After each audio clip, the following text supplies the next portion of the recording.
Open your eyes and look around. In your eyes, you see the very things that you read about coming true. Don't you realize the moments are near? Correct yourself in your affairs. He has made it crystal clear. These are the signs of the time. Assalamu alaikum. Sunnahfollowers, new class, stay tuned. Signs of the times.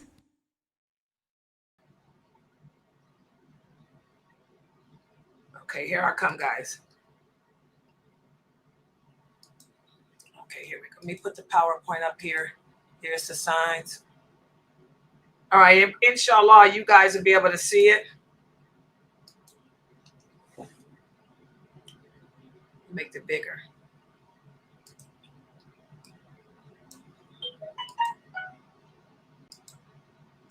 Okay, tonight what we're going to be doing, inshallah, is discussing the signs of the last hour that have already occurred, that were predicted by our Prophet Muhammad, sallallahu alaihi wasallam, to the companions during his lifetime. And it begins with the battles. The battles. Because like I tell you guys all the time, I know what's going on in the world around us is bad. We got the genocide against all Muslims, not just Gaza, against all Muslims, because the Muslims in Africa are being genocided like crazy too. It's been happening there.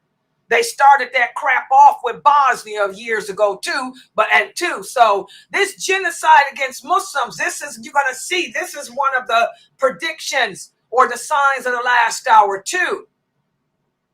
But I want y'all to remember that when the Prophet Muhammad sallallahu alaihi wasallam received the call to prophethood, don't you guys know that he was in battle from the time that he received the call until his death?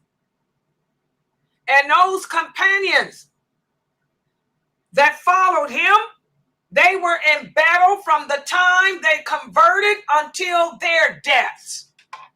Through the caliphate of Abu Bakr, Umar, Uthman, Ali, Muawiyah, etc., etc., etc.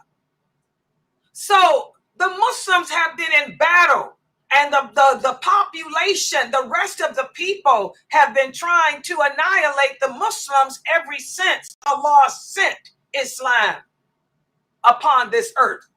Did y'all know that? So war is nothing new. And when the Prophet Muhammad sallallahu alaihi wasallam was contending with his companions, trying to speak to them the same way I'm speaking to you, trying to lift up their spirits and let them know that Allah is in charge. Everything that happens because Allah willed it, not because the Quraysh willed it. The same way I tell you guys, the Zionists don't have no power over us. The power lies with Allah. It doesn't lie with the Zionists. The same way I tell you that, the Prophet had to tell the companions. The power doesn't lie in the hands of the Quraysh. Yes, they're oppressing us. They're killing us. They're genociding us. But they are not going to succeed unless Allah allows it. Just like the Zionists, they're not going to succeed either, period, because Allah already told us that they will not succeed. Allah already told us that this nation will never be destroyed by our enemies. So for those of us who believe in Allah, for those of us who believe in the Prophet Muhammad sallallahu alaihi wasallam, for those of us who learn our deen, we're handling what's happening the way Allah commanded us to, through supplication and self-reflection, because Allah already told us genocide will not happen. It will not come from our enemies, even though they've been trying this. So, as the Prophet Muhammad sallallahu alaihi wasallam was dealing with his battles on the battlefield with his few companions, he told them of victories that we Muslims will have. And many of the companions found it hard to believe that Islam would become a worldwide religion, that Islam would eventually become a way of life.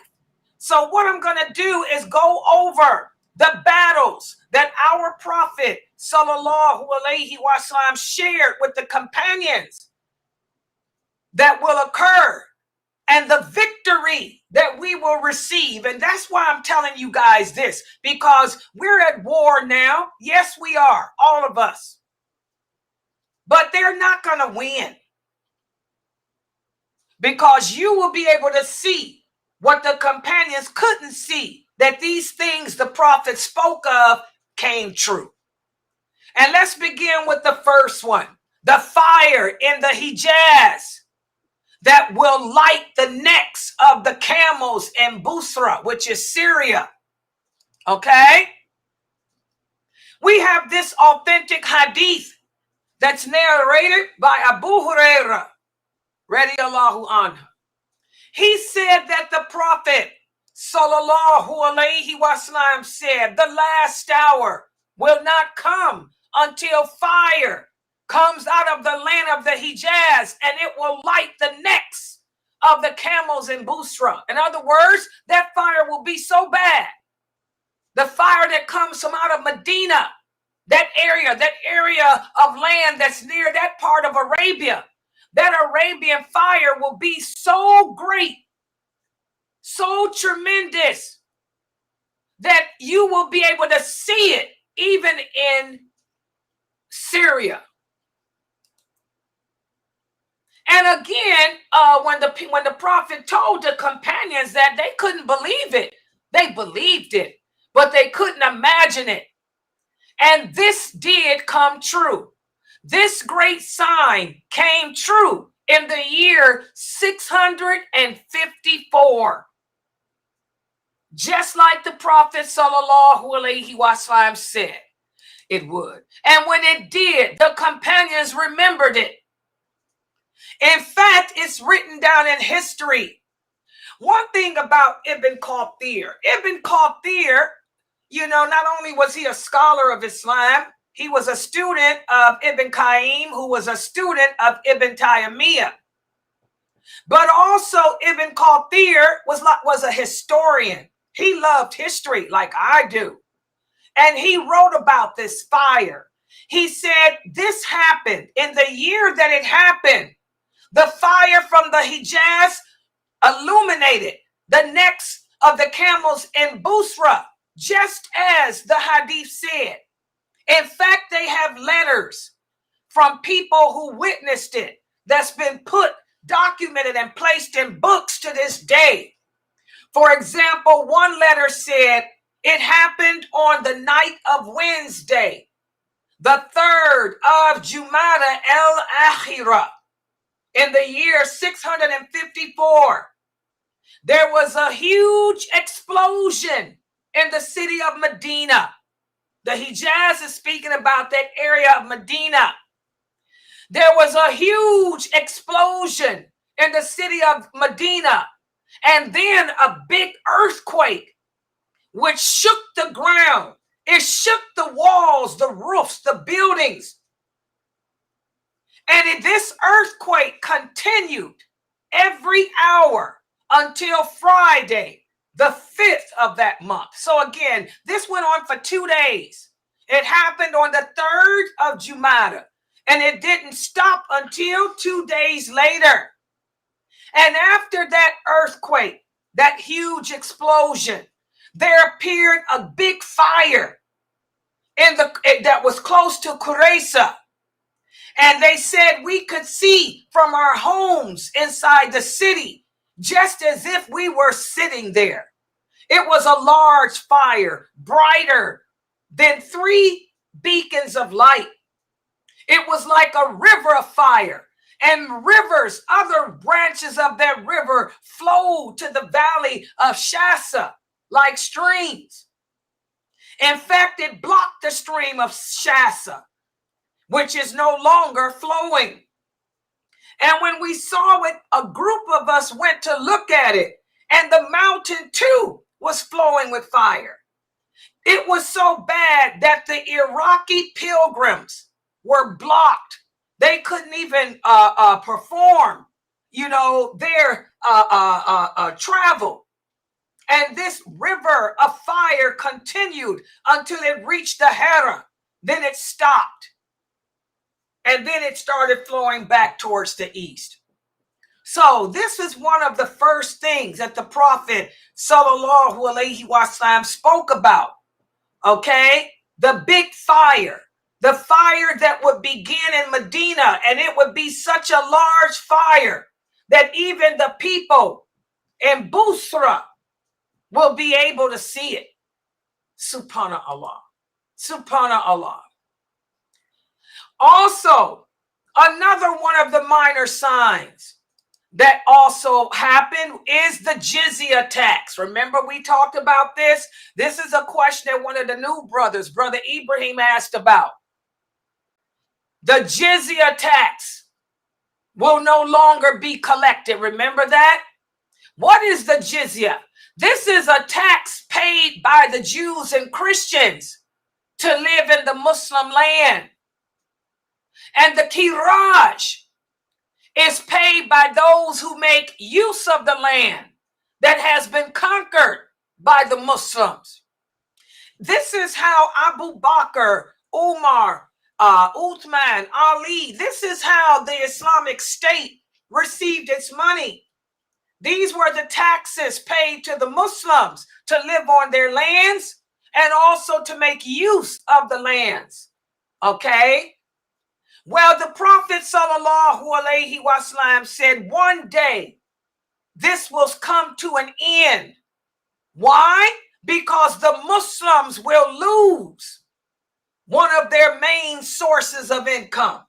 They would lose that jizya tax, or they would lose that tax that they pay, that the non-Muslims pay to live off the land. And here's the hadith. Again, this is narrated by Abu Hurairah. The Prophet sallallahu alaihi wasallam said, Iraq will withhold its money. Syria will withhold its measurements. And Egypt will withhold its money. And you will go back to where you started. You will go back to where you started. Meaning, in other words, it'll be like it was before we had that jizya tax. It'll be like it was before the people were paying us to use the land. Again, the weights and measurements, that's what the people used in those lands back in those days. Syria. Remember, Syria was part of the Roman Empire. It was not an Islamic state. Syria was the Roman Empire. Iraq was the Persian Empire. Egypt was conquered by both at different times. But neither one of these countries, Egypt, Syria, nor Iraq, were under Muslim rule back then. So imagine how the companions found this so unimaginable. They said, Syria? That's the Romans. Egypt, that's across the ocean. They couldn't even imagine going across the ocean then. Well, here the Prophet let them know that the time would come when we as Muslims will expand Islam beyond those points. And the people that are not Muslim will have to pay the taxes to live on our land because we will be in control. And then they'll lose that. Then we Muslims will lose that control. Well, it ended up happening. First, the Romans took over the Muslim land. Then the Tartars took over the Muslim lands. And as you all know, today, all the non-Muslims have taken parts of the Muslim lands. We no longer have a caliphate.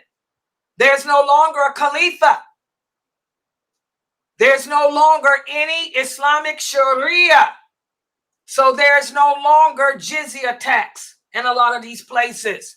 There's no longer the Quraj in a lot of these places because the Muslims have lost their caliphate. We don't have a caliphate anymore. So this already happened. And I hope I explained that hadith, because that's what one of the brothers, Brother Ibrahim, was asking about. The jizya. Do they still pay jizya? Some places do, but most of the Muslim lands don't. Okay?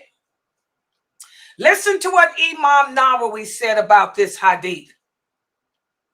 He explained this hadith. And for those of you who don't know, Imam Nawawi was also one of the students that came through Ibn Taymiyyah, Ibn Qayyim. He's like Ibn Kathir and all of them. He said the most correct meaning of this hadith is that the Persians and Romans will take over the land before the end of time, and they will deprive the Muslims of jizya tax, of this type of income. And as you all know, it done already happened. We done lost so many parts of the world, like Spain. The Muslims had conquered Spain before. Don't y'all know that? Spain is not under Islamic rule anymore. Okay? Portugal. The Muslims had conquered Portugal. That's no longer under Islamic rule. So we done lost all that. Also, we have this hadith from Sahih Muslim, from Jabir. He said that the Prophet sallallahu alaihi wasallam said, soon you will not receive any money from the Persians because they will withhold it.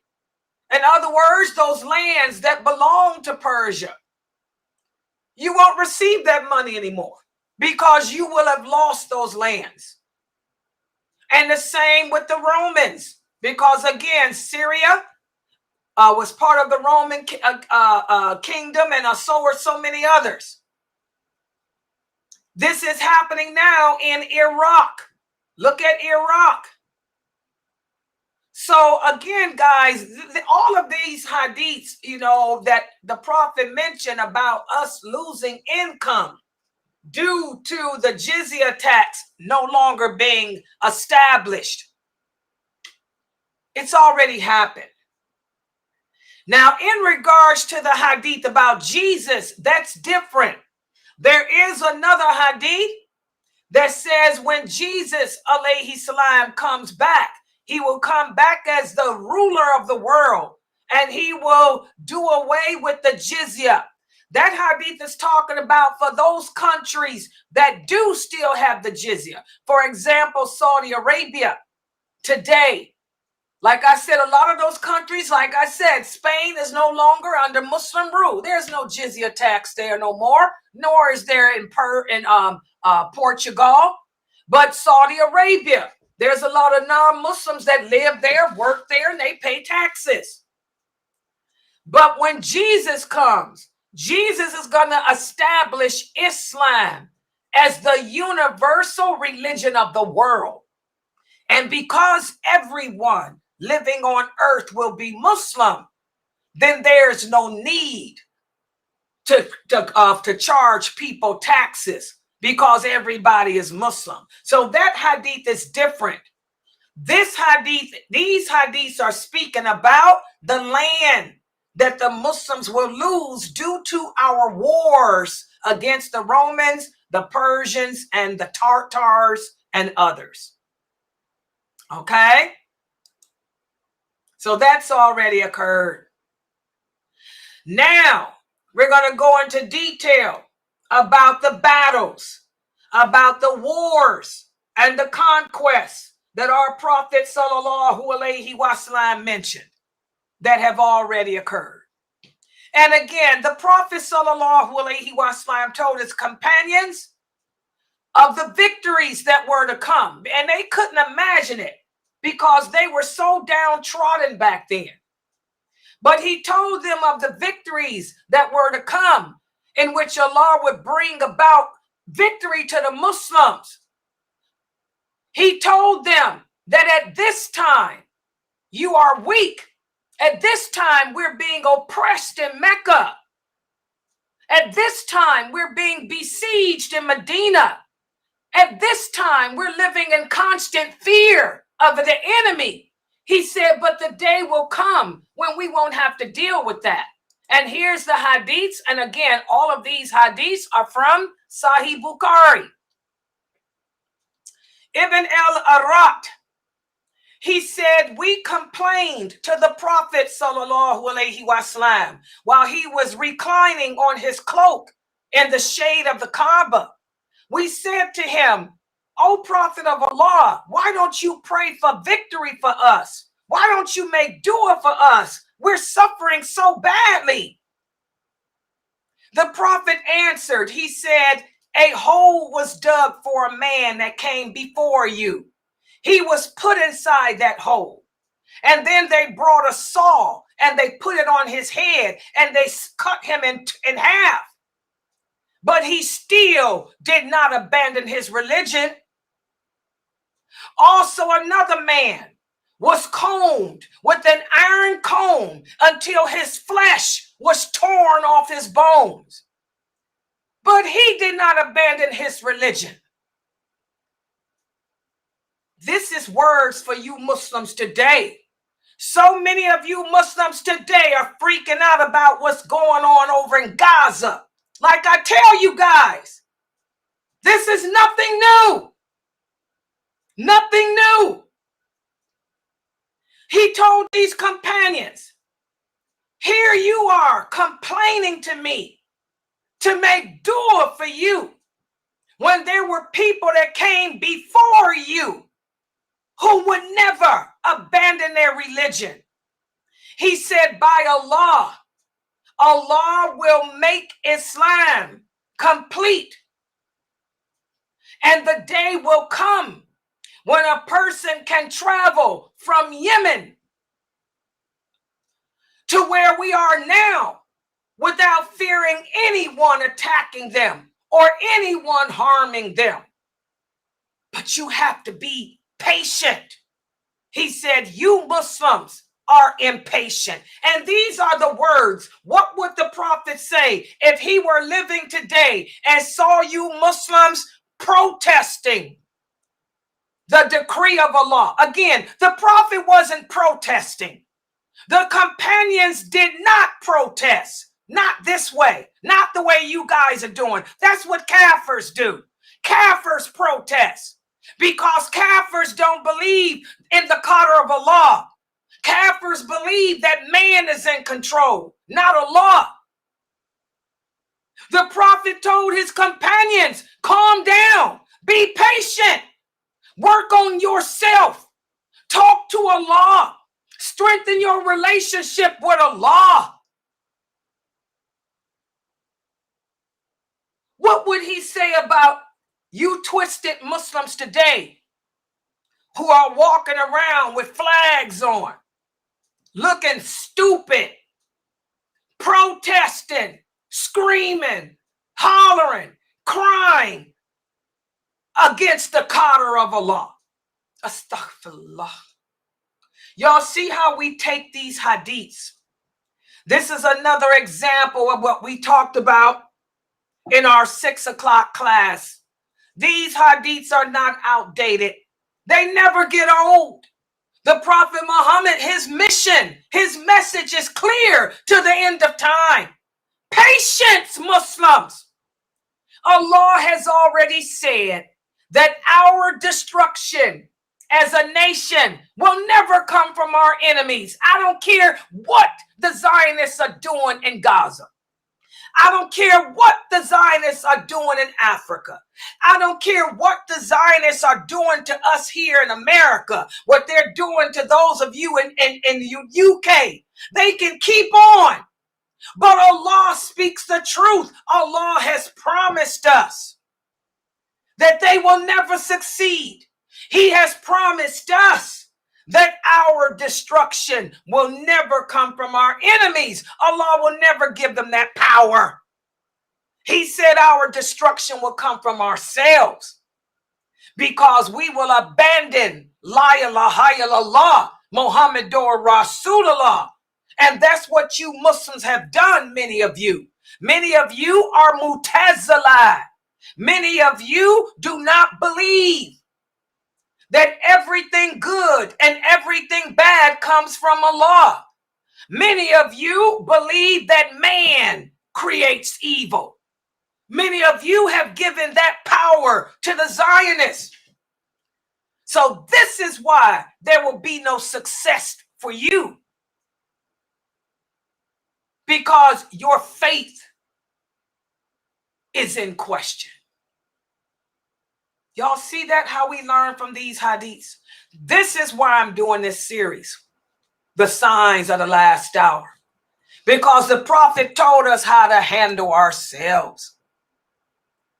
Back in the Prophet ﷺ's time, safety and security was non-existent. The law of the jungle prevailed. But look at how now you can travel from Mecca to Medina without having to worry about highway robbery or attack. So again, this has already come true. And it's a lesson for you Muslims today who do not accept or believe in the qadr of Allah. Okay? Also, the Prophet ﷺ reassured his companions when they were being persecuted for their belief. He said, don't you know that Islam will eventually go beyond the borders of Arabia? That Islam will destroy the great empires of the Romans and the Persians. Subhanallah. The same thing I tell you Muslims today. Islam will always prevail. Zionism will never prevail. Listen to what the hadith of Ibn Utbah. He said, I heard the Prophet ﷺ say, you Muslims will attack the Arabian Peninsula and Allah will help you to conquer it. Then you will attack Persia and Allah will help you to conquer it. Then you will attack Rome and Allah will help you to conquer it. And then you will attack the Antichrist and Allah will enable you to defeat him. Why are you Muslims all head over heels about what's going on in the world today?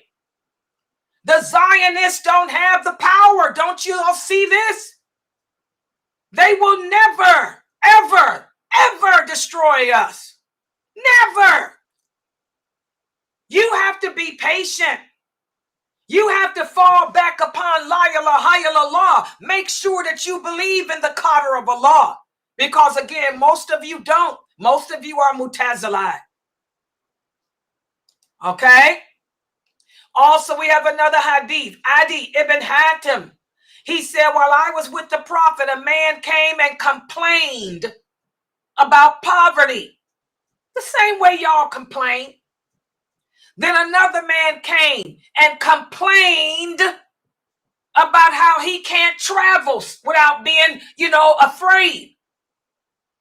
The Prophet then said to them both, he said, oh, Adi, have you seen the city of El Hira? He said, if you live long enough, you will see a woman traveling in a litter on the back of a camel coming from El Hira, and she will perform the tawaf around the Kaaba, fearing no one except Allah. So here the Prophet was letting the Muslims know, be patient. I'm here. I'm helping to establish La ilaha illallah, Muhammadur Rasulullah. Nothing happens overnight, guys. Everything happens in stages. Be patient. Instead of complaining all the time, look at the good that Allah has given us and turn to him. Make dua and be patient with his decree. That's what he was telling them. Because if we remain patient and we work on ourselves to make sure that our faith is in sync, with what Allah commands it to be, then Allah will answer our dua. Allah will bring about victory. Allah will bring about success for us in this world and the hereafter. What would you think the Prophet would say today? The same thing. The same thing. The same thing. Zionists are not in control. Allah is in control. Allah is doing this for a reason. Allah says in the Quran, I send war. War comes from me. I send war as a means of cleansing the earth of bad people. And I send war as a means of letting you recognize who the true believers are from the hypocrites. I tell you guys, ever since this stuff in Gaza started, this time, I see who the real people of knowledge are and who the hypocrites are. Okay?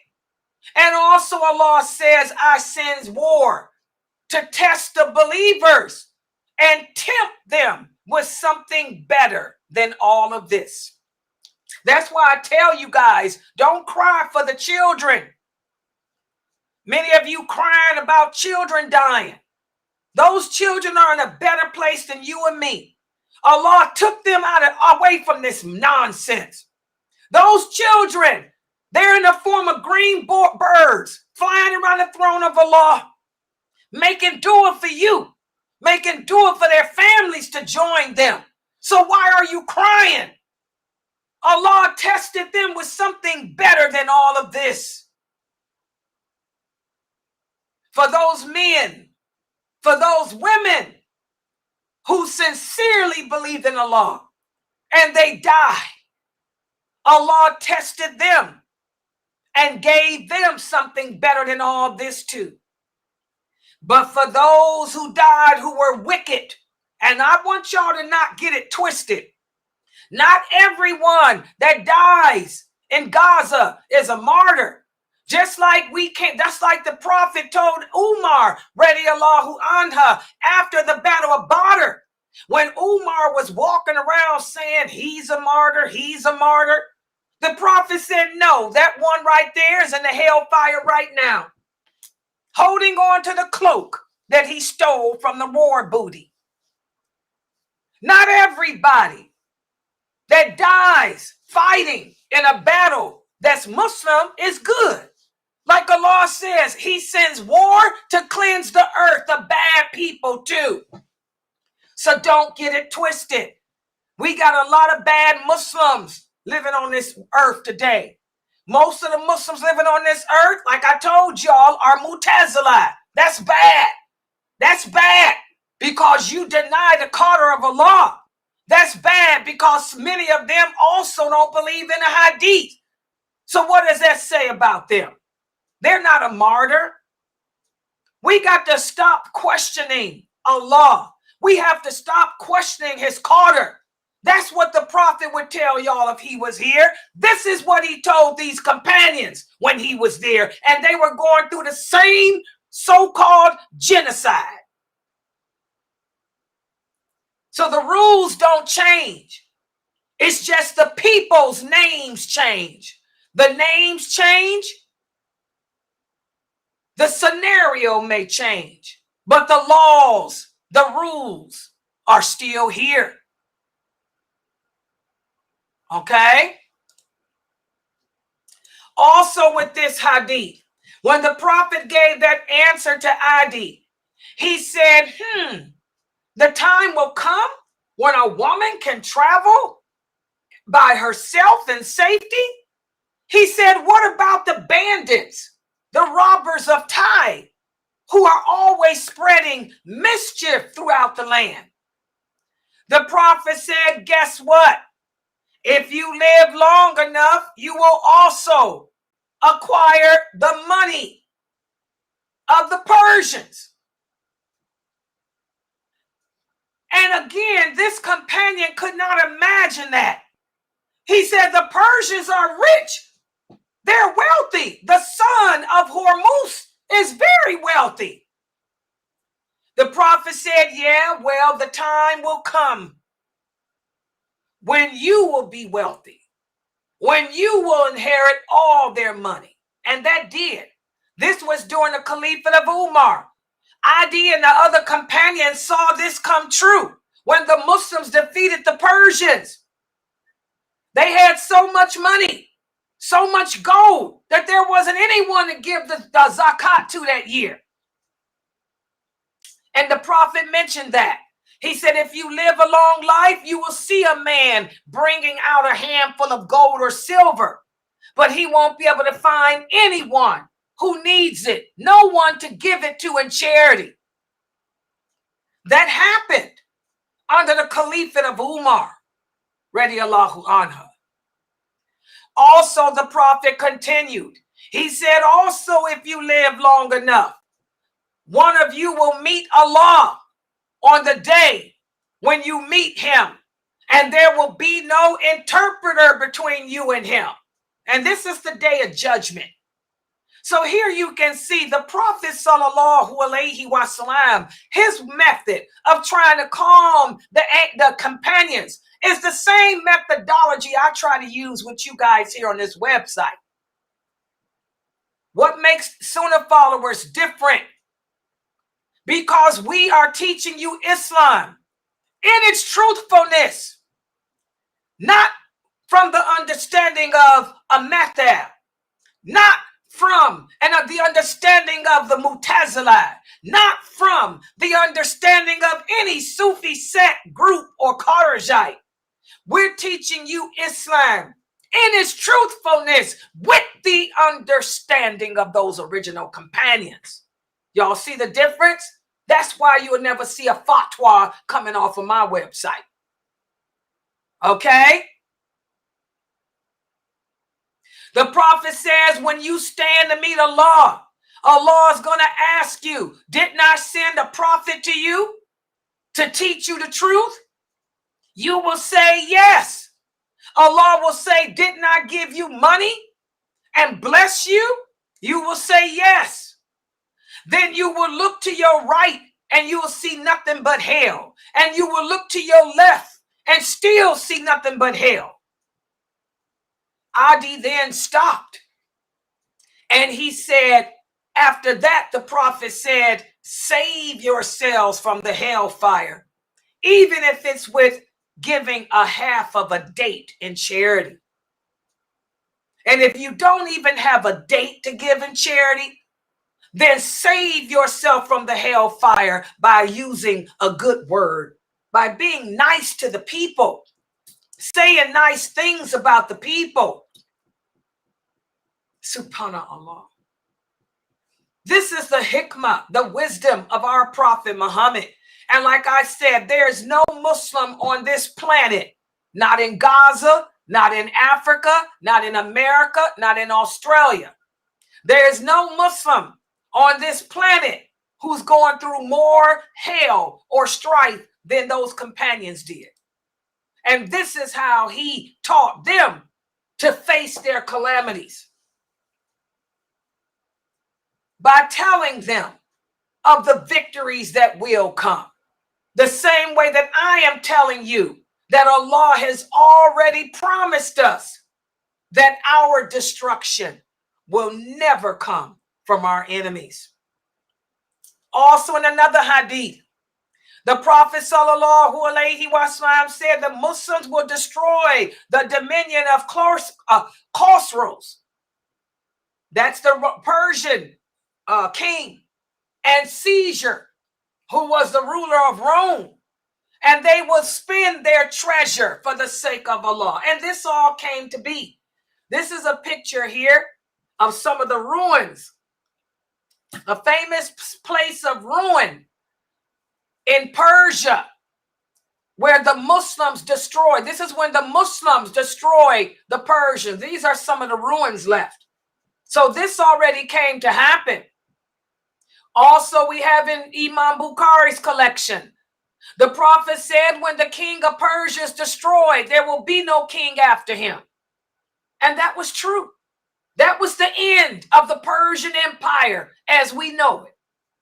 Because what happened, guys? Persia became an Islamic state. That's when the Persians The Muslims had victory. That's when the Persians adopted Islam. He also said, when Caesar is destroyed, there will be no Caesar after him. And this was true. When the Muslims fought against the Romans and defeated them, that part of the world, Iraq, which was Persian, Syria, and those countries all became Muslim. Those are now Muslim countries. Syria was not the original Arabs, but they became Arab. And again, the prophet said, you will spend their treasure for the sake of Allah. In other words, he was telling the companions, you will have so much money. You will not be the poor desert Bedouins like you are today. You will all become rich nations, and they are. Bahrain was part of the Persian Empire. When the Muslims defeated Persia, Bahrain is now one of the richest countries. It's part of the Gulf.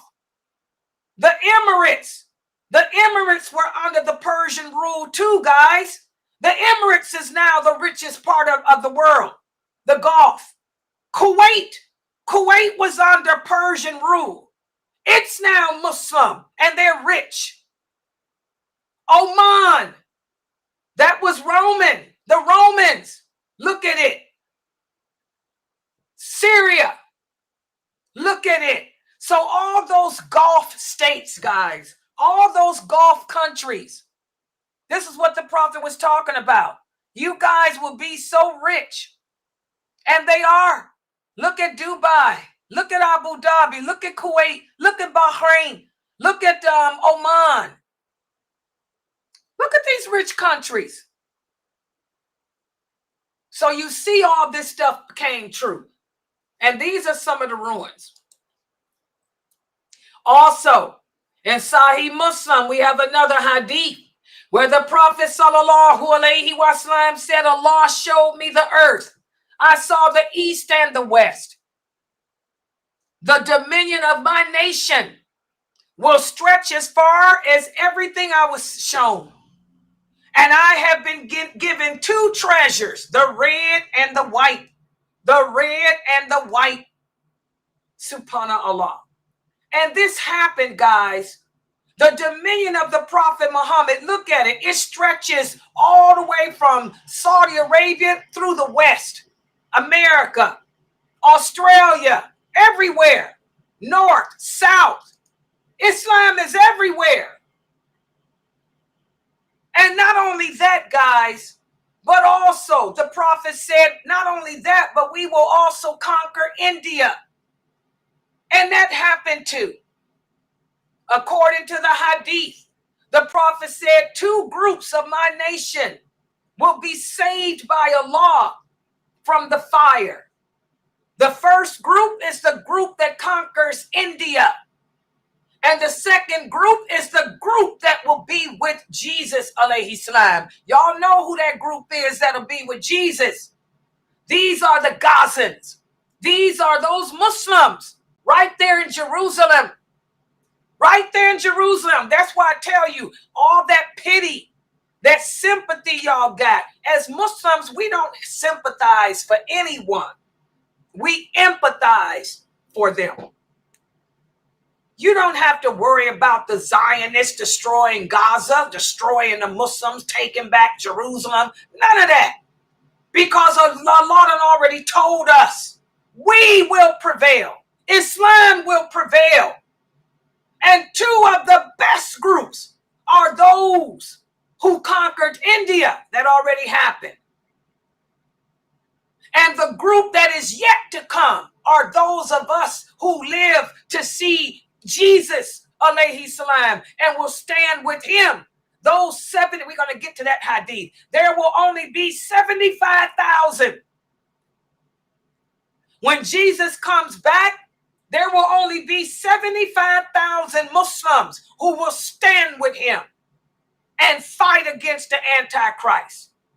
And they will then take back Jerusalem. They will be the best on earth. Y'all understand?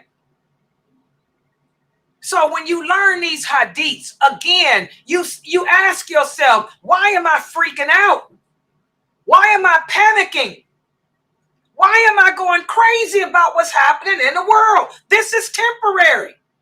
This is Allah's way of testing us to see which of us are believers.